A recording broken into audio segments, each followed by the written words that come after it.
Pasaba Roots and Wings y llega el momento de entrar en la primera parte de nuestro programa al día de la fecha en ¿Es esto o la fábrica? En esta sección en donde hablamos, debatimos, pensamos, redefinimos todo lo que tiene que ver con la industria de la música. Una industria de la música que hace un puñadito de años nomás, apenas, si pensamos en toda la historia, no sé, de la humanidad, precisaba de barcos, de containers, de aviones que distribuyan, que lleven de un lado para el otro de los diferentes continentes la música, el arte, lo que sea, desde una pintura hasta una película y ni hablar de un disco.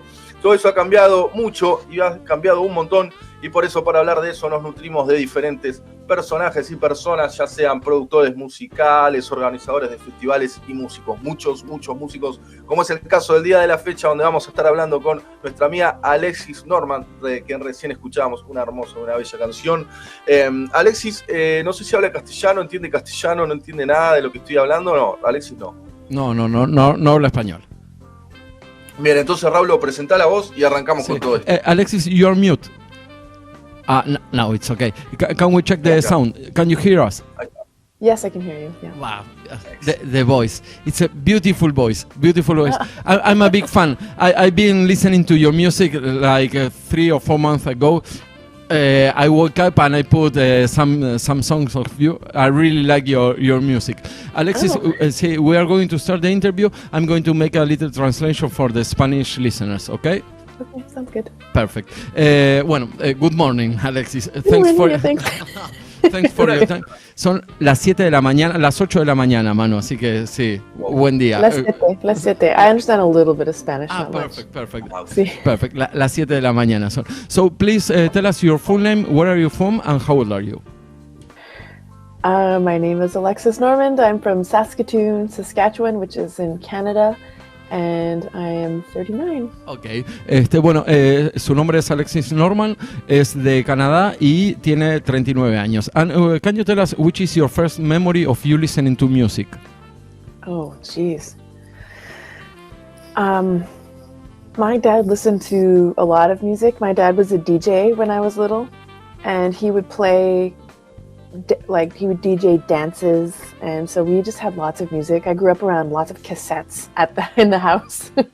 So I don't remember the first time, but it was somehow related to that. Wow. Le pregunté su primer recuerdo escuchando música y me dice que el padre era DJ y tenían un montón de cassettes, así que había música dando vueltas todo el tiempo y eso, el primer recuerdo se refiere a eso. And which was your first instrument and which was the first song that you learned? Oh, well, my first instrument was actually the piano. I took piano lessons, but when I was in high school, I went to a very small French-speaking high school in Canada, and we didn't really have a music teacher until I was about 15. And when we finally got a music teacher, all the kids in my class decided to choose guitar, except me. I chose the trumpet. But there were guitars all around the school, and all my friends were learning how to play. So I decided to teach myself how to play guitar, and I went home and I found my dad had a guitar, and he had this book of the Beatles music.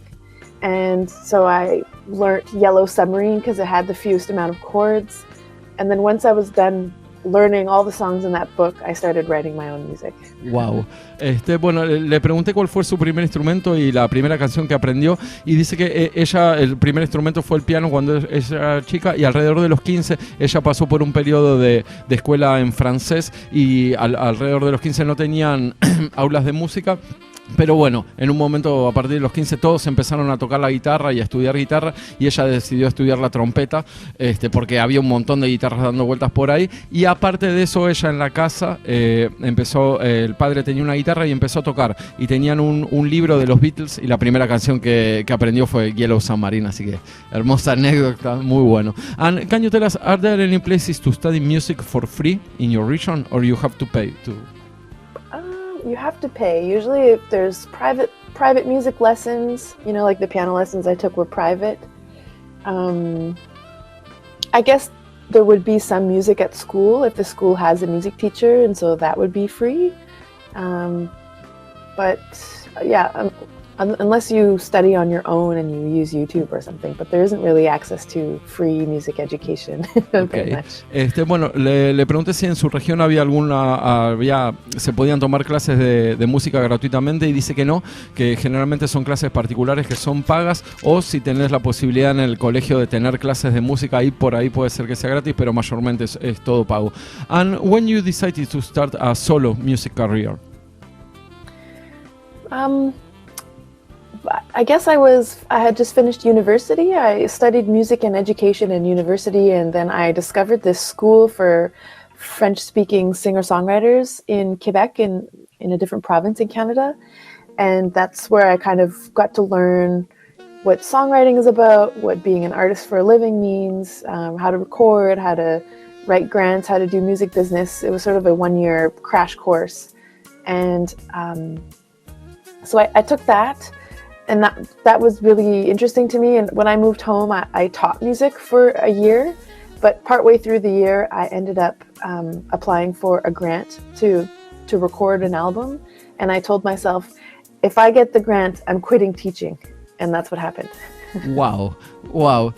Bueno, le pregunté cómo empezó su carrera musical solista, y dice que ella, terminó el colegio y empezó a estudiar en la universidad música y educación, y después fue hasta Quebec, en donde hizo un curso muy específico de toda la industria de la música, en francés, y aparte songwriting, que sería ahí fue cuando se involucró con todo el proceso de composición, más relacionado directamente con toda la industria de la música, y volvió a su ciudad, dio clases un año de música, y ahí dijo, empezó a ver cómo podía grabar un disco, y dice, si recibo el dinero para grabar un disco, ya me dedico directamente a eso y no doy más clases, y tuvo la oportunidad de tener el dinero para grabar un disco, y ahí fue cuando empezó directamente su carrera solista.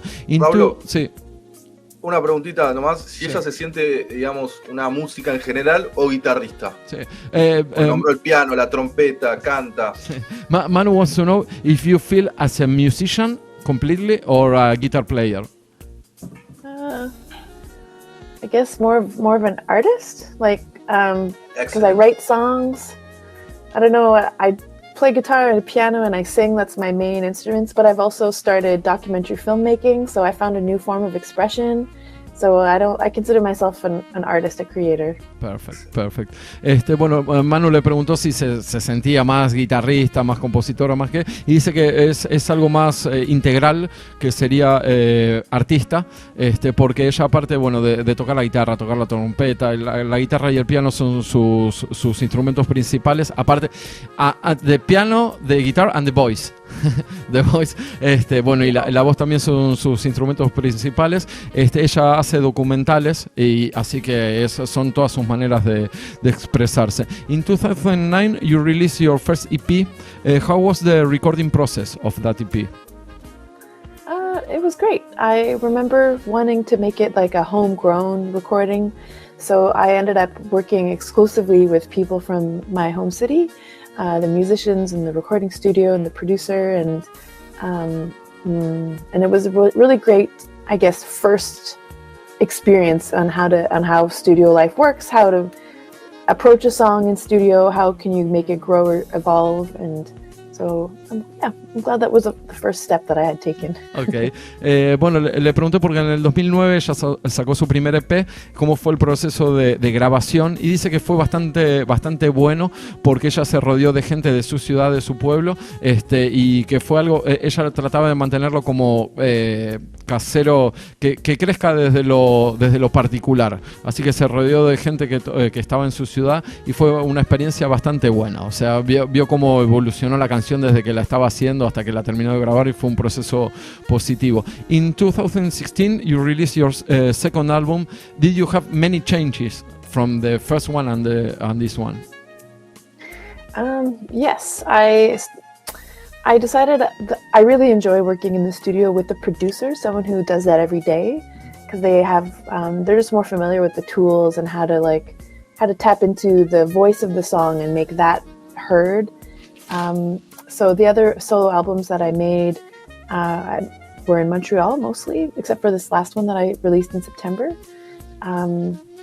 and I think they're just like more fuller scale arrangements. There's string arrangements, and there's just more musicians involved, and I like to try to make music that that's intemporal, that doesn't, like, you know, when I hear a song from the 80s, I know I can hear that it's from the 80s. I try to, which is cool, it's a great aesthetic, but I try to make music that kind of doesn't, not necessarily go out of style, but I like real instruments. I like wood. I like the way things sound and vibrate, and I love people and getting people together in a room to play together. There's something about that energy that really appeals to me, and so that's been a big part of making albums. Perfecto.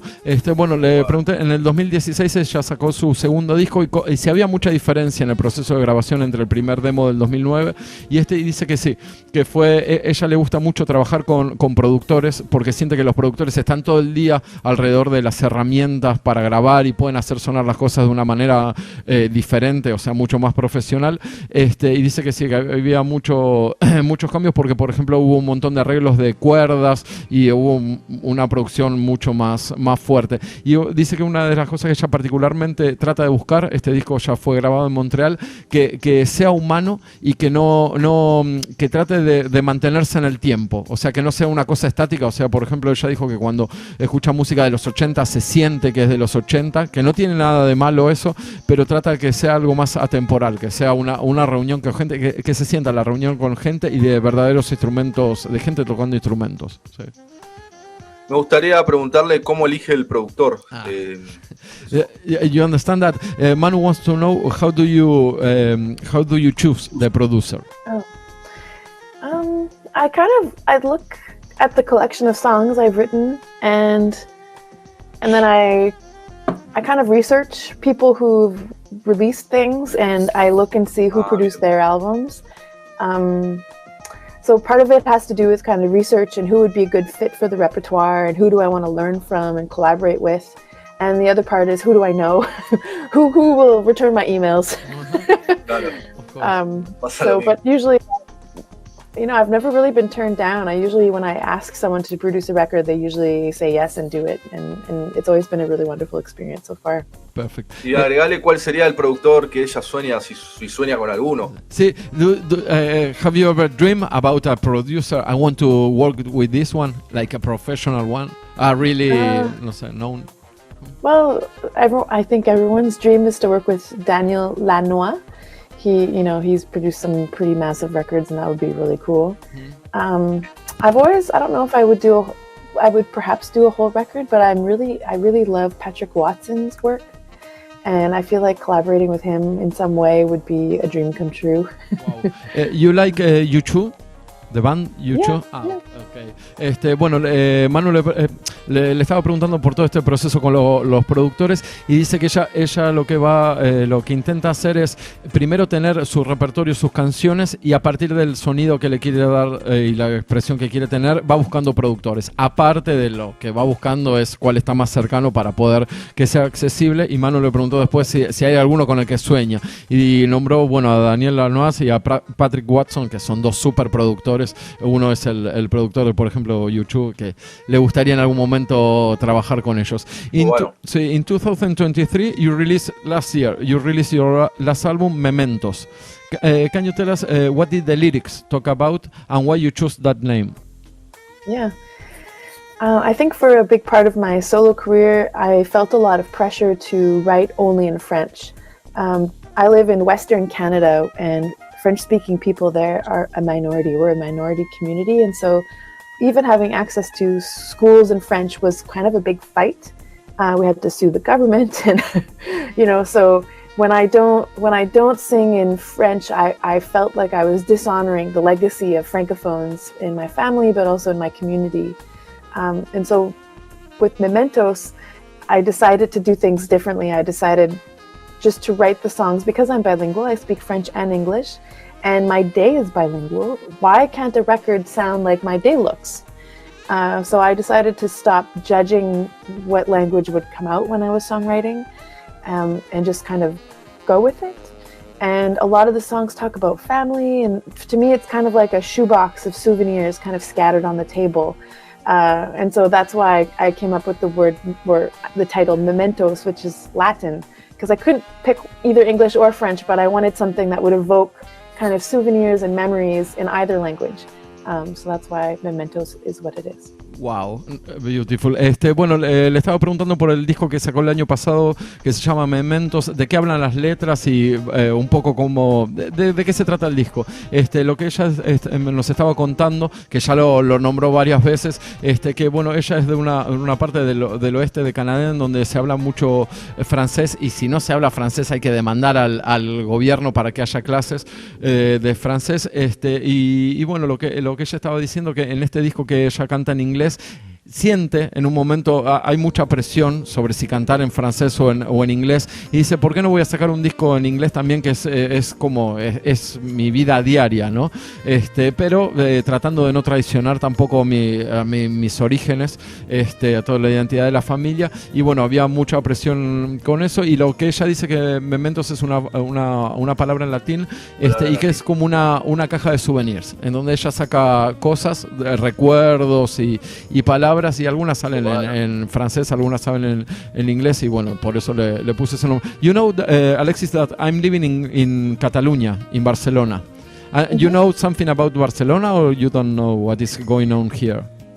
I don't currently know. I don't know. Okay. But, well, I mean, no, it's okay, because Catalan people, they love what is happening in Canada, because they are trying to get off Spain because of the Catalan language. Yeah, in the Basque country, it's very similar. No, it's in el País Vasco, in the País Vasco, they are like a different region, but Catalunya, Barcelona is still in the middle of Spain, and it's a really rich region, and they are trying to separate, and because they speak another language. And in the 70s, and bueno, in the 60s, in the 50s, Franco, that was a dictator here, they stopped people to talk in Catalan. Right. So now in the 80s and in the 90s, they are trying to get rid of Spain. And they love what they are going. You know the word referendum? Yep. You have two referendum there. Yeah, bueno, in Quebec. Yeah. In Quebec. They are fighting here for a referendum, and they can get it. Oh, okay. Yeah. Well, there's more kind of language and cultural tension in Canada too. But it's like, for me, it would be like if I spoke Catalan but lived near Madrid. You know, there would be like a small community of people who speak Catalan in Madrid, and we're not really connected to Barcelona, but kind of by language. That's kind of how it feels in Canada. There's Quebec, and they have French in their kind of their own society, but then there's all these other French-speaking people who live far away and who are also fighting for certain rights. So I'm sort of aware of that history in Spain, but not as acutely as aware as I probably could be. No, there are a lot of people here, my friends. You're going to speak with a Canadian documentary. Please talk about what she feels like. And how do you feel about making a referendum? Well, I mean, people want what people want. I think that it's on both sides. Some people, I feel. I don't know. I guess if there's enough people who want it, then I don't see it necessarily. It just changes. I guess it's sort of like, how open is society to change on both sides of the referendum? You know, I know that in Quebec, when there was a referendum in 1995, my mom doesn't speak French, but she raised us as francophones, and she didn't want Quebec to separate. To the point where she like our family, she took the money that my parents had saved for our Christmas presents to go to Quebec to this big rally, encouraging Quebecers to vote no, to stay into Canada instead of voting yes to leave. So, you know, I think as a francophone and having this language, the French language, and that sort of link to Quebec, to me that feels really important. But those are just my feelings. I mean, every people in different, you know, people in Quebec, you might have a very different conversation who, you know, a lot of them don't think Canadians care about them, and so it kind of gets, well, it is what it is. I don't really have a feeling like, I guess in Canada, my preference would be for Quebec to stay, just because I know how rich it makes our country, and I feel like Quebec is part of it. But certainly I also know that my feelings are not the same as everyone's. Perfect. Wow. No traduzcamos nada de esto, Raúl. No. I'm going to make a little translation for the Spanish and the Catalan speakers. They are going to to listen everything that you're going to say. But I think that the most important word that you say is change. It's change. Yeah. That is the first one. Bueno, lo que estaba diciendo, que ella vive, es como si viviese en un pueblo que está cerca de Madrid, o sea, no está ella viviendo en Quebec, o sea, pero bueno, hubo un referéndum en 1995 en donde, bueno, salió que no, y ¿cómo se llama? Y lo que ella estaba tratando de transmitir es que cada persona es cada persona, y hay regiones que son diferentes, quizás ella habla de una manera y otra persona de Canadá es diferente, pero bueno, ella tiene familia francohablante, y que es importante las tradiciones. Por ejemplo, la madre fue a hacer campaña a Quebec en contra del referéndum, y se empiezan a ver, o sea, todo lo que cada uno piensa. Lo que pasa que politiza la sociedad. Sí, no, pero el problema, Manu, fue que here in Catalonia, in Spain, they stop the referendum. That is the problem. Oh. They don't want the Catalan people to vote. That is the problem. That is a problem, for sure. That's like civil, that's a problem, for sure. Sí, ¿Podemos adentrarnos en su carrera como filmmaker, que me interesa también?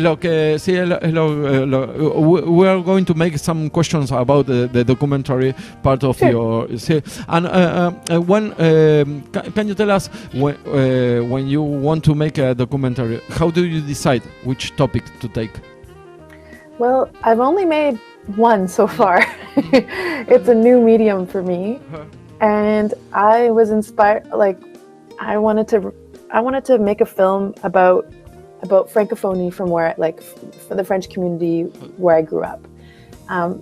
Like, the province I grew up in, people, like, it's sort of a have-not province. People don't really go to Saskatchewan. People, if you had a choice, you'd go to Ontario or Quebec. Like, Saskatchewan isn't a very attractive place to come to, but I love it. And I want to show people what it's like. And I try to do that in my music. And I also wanted to show people what it's like to live as a French-speaking person there in this film. The film is about my family. It's called French Enough. And it kind of explores the tension, the identity and language-related tension about not just living as a French person around so much English, but also living like the tension and almost like the hierarchy. What's more or what's less Francophone within the French-speaking community of where I'm from? Just because, like, my mom is an English speaker and my dad is a French speaker, but he's really assimilated. So just having an English mom made me feel as a kid like I wasn't as good as kids who had two French-speaking parents. And what does that do to a person in terms of their identity development?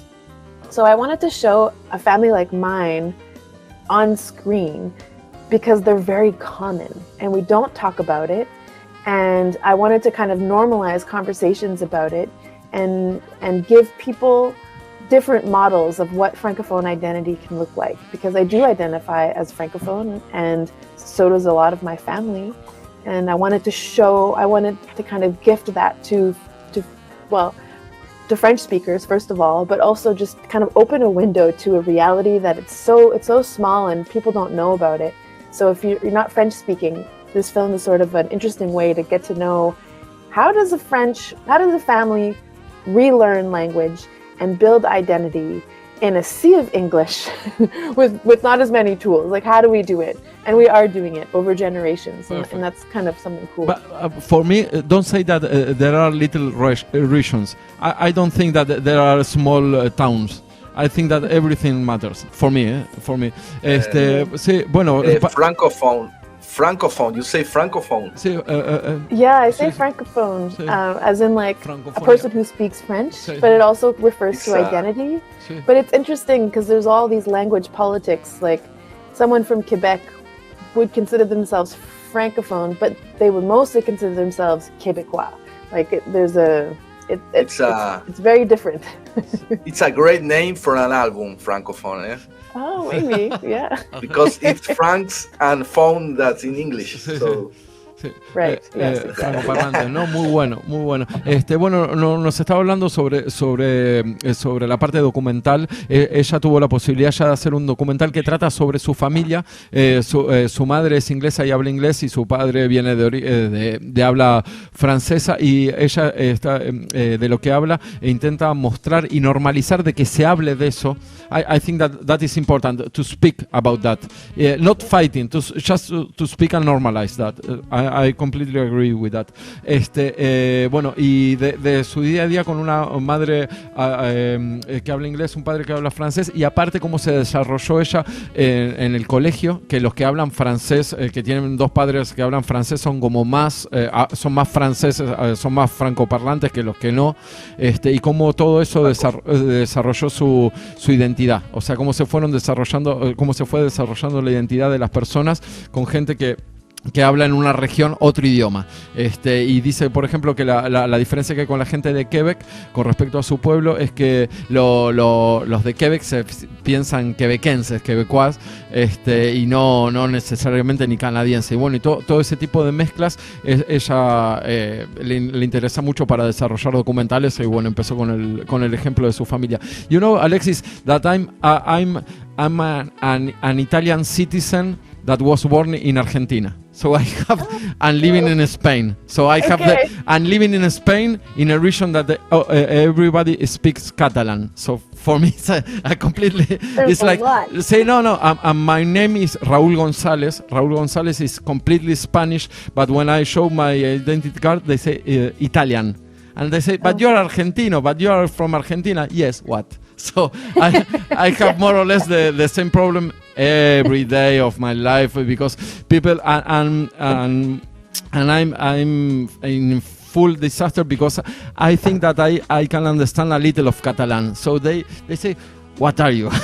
Like, no, I love that. I love that, and I'm trying to normalize that. We are, for example, we are all working. It doesn't matter how you are talking to me. I can understand you. Let's work and keep on working. For me, that is the important part. But here in Catalonia, it's heavy. It's heavy. See, you have to. Pablo, se te pasó la pregunta del acorde también. Sí, el acorde. Coming back to music, do you have any favorite chord? A favorite chord? Sí, chord. I really like jazz voicings on guitar. Okay. I find them, I don't know, I like how the notes are close together. So I often, if I'm going to play a major chord, I don't often play like C major. I play C major 7. I always add a little color. Maybe that would be my favorite chord, just a major 7 chord. I really like those. Perfect. Bueno, le estaba preguntando por los acordes, y lo que ella estaba diciendo que le gusta también mucho el jazz, y bueno, le gustan las pequeñas progresiones y cómo están unidos los acordes, y ella trata de no tocar acordes simples, le trata de agregar una séptima o algo, y probablemente su acorde favorito sea el do mayor séptima, así para arrancar. And do you have any composition process in music? I used to write the music first and then the lyrics, but I changed it up. I write lyrics. I start the lyrics first, and then see how that inspires songwriting and the music and the melody. And then I kind of bounce back and forth. One feeds the other. Okay. Because I find it marries it a little better, as opposed to trying to fit. It feels like a puzzle. If I have the music all laid out, trying to fit the words in sometimes it's difficult. So if I start with the lyrics and then it kind of feeds the music, and it becomes sort of a dialogue between music and lyrics, I feel like the song is a bit stronger and it marries better. Perfecto. Bueno, le estaba preguntando por el proceso de composición, y dice que ella antes tenía primero la música y después trataba de encajar la letra, pero bueno, ahora cambió un poco, primero la letra y después la música, porque cuando es como un rompecabezas, y a veces es mucho más fuerte el rompecabezas cuando tiene primero la letra, que puede expresar mejor lo que ella quiere decir. Alexis, can you tell us what do you think about the actual music scene in Canada? Well, it's a very diverse music scene. I would say there's actually two music scenes, well, more than two, but two main ones. There's a French music scene, and an English music scene, and they're very different. Even in a city like Montreal in Quebec, that is a pretty bilingual city, there are venues in that city where you do English shows, and there are other venues on a different part of town where you perform in French. Wow. It's very kind of separate. So that's kind of with my album Mementos, it's a bilingual album. I was hoping to sort of navigate both, and I do. But certainly, like, the country's huge, and it's overwhelming to try to do both as well, because even the people who work in the industries are different. Like, festival bookers are not the same. They don't book English and French. Even booking agencies or managers, they will specialize in one or the other. It's really hard to find someone who works in both areas. So, but I've experienced both, which is great. I love that. As a bilingual person, that's a pretty huge privilege. And both are really fun. Both are filled with tons of wonderful musicians. And like, I've traveled all over the country. I've traveled all over the United States, and I started performing in France last year. So it's, to me, I feel very lucky to do what I do. Bueno, le estábamos preguntando por la escena musical en Canadá, y dice que es muy marcado. Hay dos o más escenas musicales, pero se divide mucho entre lo que son los francoparlantes y los que hablan en inglés, que trabajan de una manera súper diferente. Hay agencias de booking y hay managers que directamente o festivales que son solamente de música en francés o solamente de música en inglés. Bueno, ella tiene mucha suerte de poder participar en los dos, y que el país es muy grande, y aparte tuvo la suerte de girar por Estados Unidos. I'm going to make a personal question, and we are going to fight with Manu because see, you have like a small country background, no? Your music sometimes it's country. Can you define country music? Because we had a fight with Manu. Sí, o no, la pelea Manu, y preguntale qué es lo que piensa de los artistas después. No, but first, how do you feel to have a country? What is country music for you?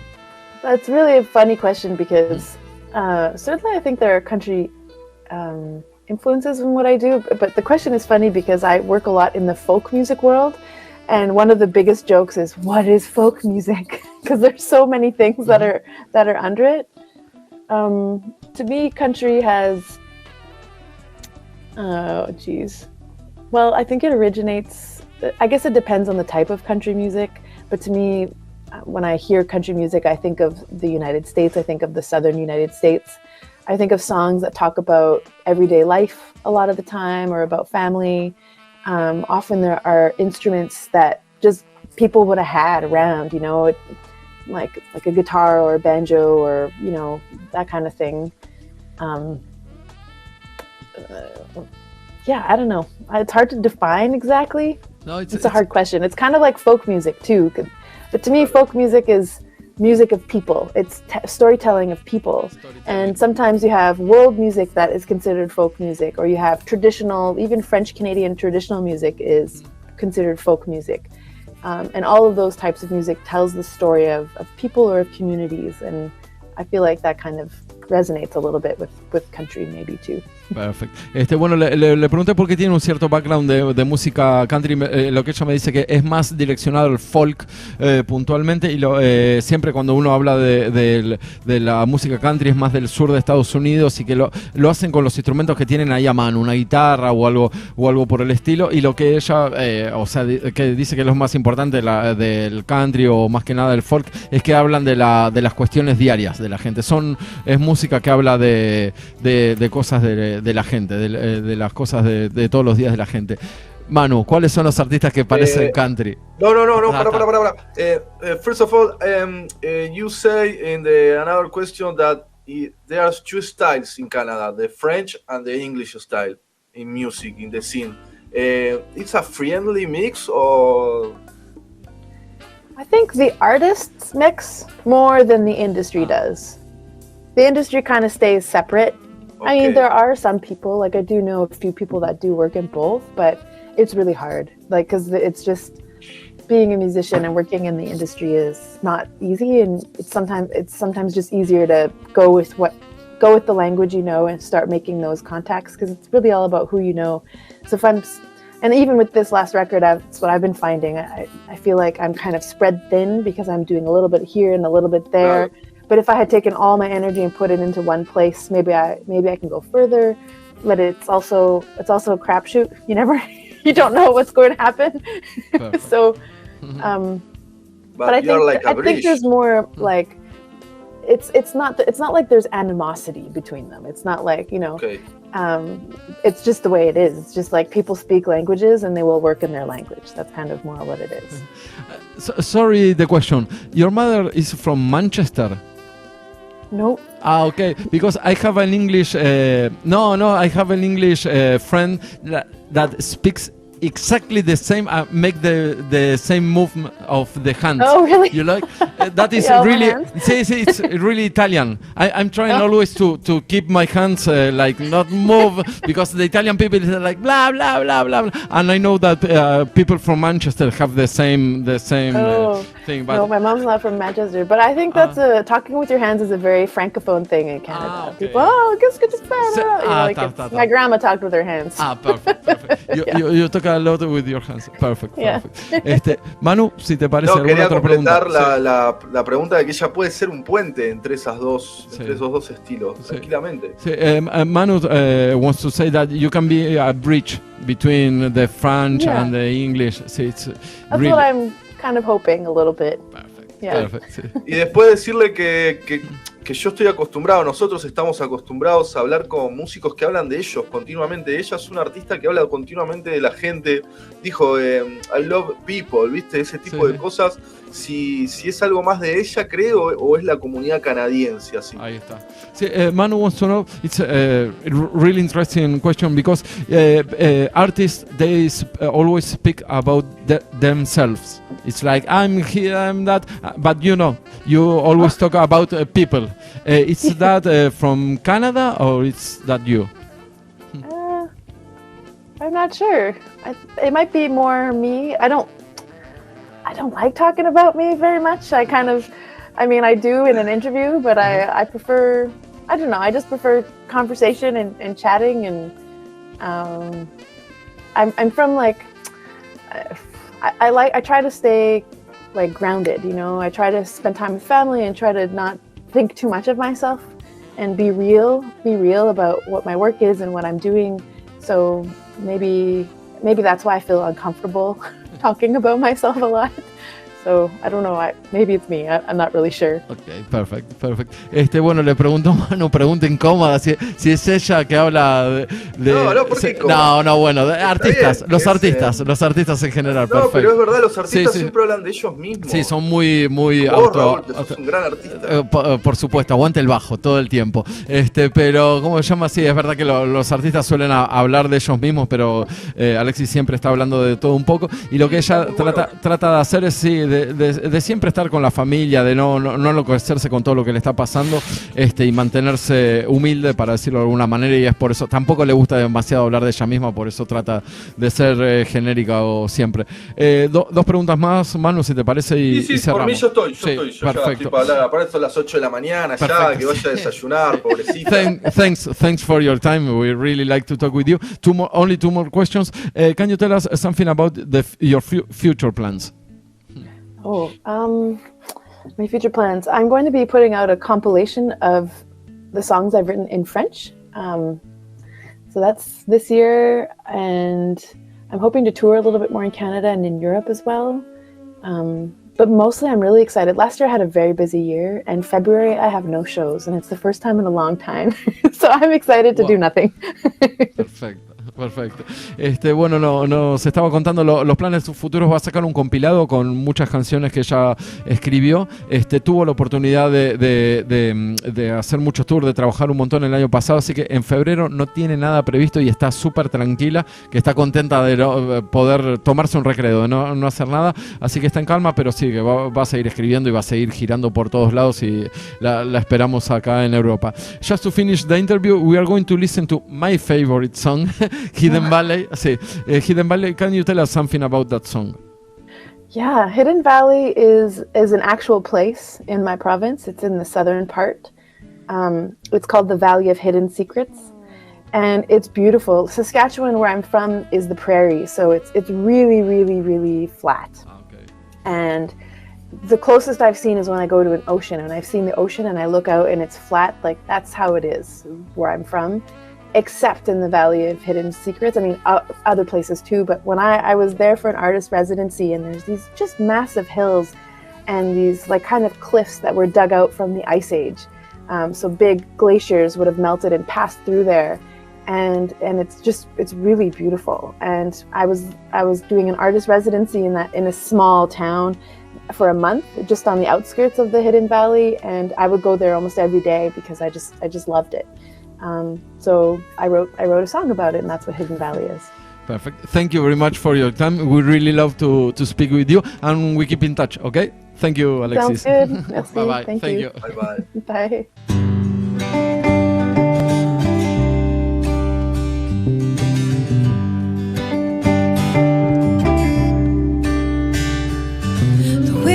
Graceful temper blows across the open plains and over gravel roads. I'm driving on a cloud of snow to Hidden Valley. The morning sun and shadows draw remnants of a time when glacial waters thawed down to the Gulf of Mexico. From Hidden Valley,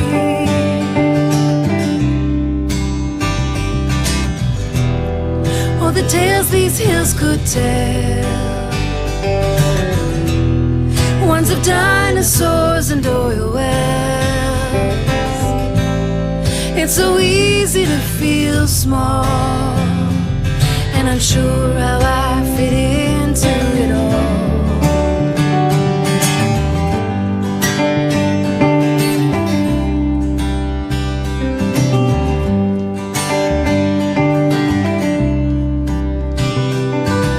Then a lone wolf disappears into the frozen field. After white-tailed deer, I saw them graze the day ago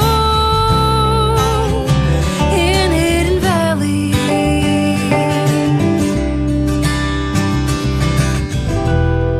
Oh, the hills, they care so well. They know how to trust what time will tell. I think I'm still hanging on. Feels like I've been driving for so long. And if I take in what's left of the Ice Age, peeking through the snow,